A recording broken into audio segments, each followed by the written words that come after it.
दोस्तों, आप सभी को नया साल में बहुत बहुत शुभकामनाएं। आज साल का पहला दिन है और इस नया साल में कुछ नया सीखते हैं, जानते हैं। कहानी छोटी है, इसे एक बार पूरा जरूर देखें, तभी आपको अमृत प्राप्त होगी। ऐसी प्रेरणादायक कहानी से जीवन में परिवर्तन लाने के लिए किसी न किसी महापुरुषों का वाणी या उपदेश को पढ़ना या सुनना बहुत जरूरी होता है।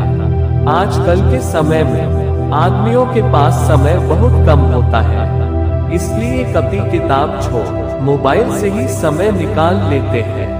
आज की इस कहानी में महात्मा बुद्ध का उपदेश के बारे में बताया गया है। कहानी अगर अच्छी लगे तो सब्सक्राइब करें, वीडियो को लाइक, कमेंट और शेयर करें, ताकि हमको समझ में आए कि आपको मेरा वीडियो अच्छे लगे कि नहीं। तब हम और अच्छे वीडियो बनाने में समय दे सके। आपका सपोर्ट मेरा तरक्की। चलिए आपका समय ज्यादा न लेते हुए कहानी शुरू करते हैं। महात्मा बुद्ध कहते हैं, दाता दाता चले गए, रह गए आप कंजूस। दान मान समझे नहीं, लड़ने को तजबूत। एक बार प्रदेश में अकाल पड़ा। ये देखकर गौतम बुद्ध को बड़ा दुख हुआ। उन्होंने लोगों से कहा कि बहुत से लोग अन्न और वस्त्र के लिए तरस रहे हैं। उनकी सहायता करना हर मनुष्य का धर्म है। आप लोगों से जो कुछ बने वह दान करें। बुद्ध का उपदेश सुनकर सब लोग बिना दिए अपने अपने घर चले गए। एक गरीब व्यक्ति बैठा ही रहा। उसने सोचा कि मेरे पास तो ये वस्त्र है, अगर मैं इन्हें उतार कर दे दूंगा तो नंगा हो जाऊंगा। उसने फिर से सोचा कि मनुष्य बिना वस्त्र के पैदा होता है और बिना वस्त्र के ही चला जाता है। न जाने कितने साधु सन्यासी बिना वस्त्र के रहते हैं, फिर मैं बिना वस्त्र के क्यों नहीं रह सकता। उसने अपने वस्त्र उतार कर बुद्ध को दे दिए। भगवान बुद्ध ने उसे आशीर्वाद दिया।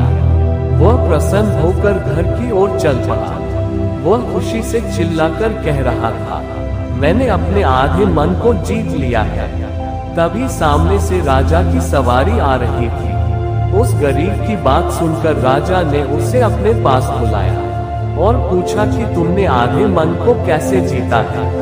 उस गरीब ने कहा कि भगवान बुद्ध दुखियों के लिए दान मांग रहे थे। ये सुनकर मैंने अपने वस्त्र उतार लिए। पहले तो मेरे मन ने इनकार किया, फिर मैंने उसे समझाया कि मनुष्य बिना वस्त्र के पैदा होता है और मृत्यु होने पर साथ में कुछ भी नहीं ले जाता। राजा उसकी बात से बड़ा प्रसन्न हुआ। उसने मोतियों का हार और कीमती वस्त्र उसे दिए। उसने वह सब ले जाकर भगवान बुद्ध के चरणों में रख दिए। बुद्ध ने उसे हृदय से लगाते हुए कहा, जो दूसरों के लिए अपना सब कुछ दे देता है, उसकी बराबरी कोई नहीं कर सकता। दोस्तों, आपको महात्मा बुद्ध का उपदेश कहानी कैसी लगी? आप अपने कमेंट्स के द्वारा हमें अवश्य बताएं। कहानी पसंद आया है तो लाइक और शेयर करें। ऐसी ही अन्य कहानी पढ़ने के लिए हमें सब्सक्राइब कर लें। धन्यवाद। आपका दिन मंगलमय हो।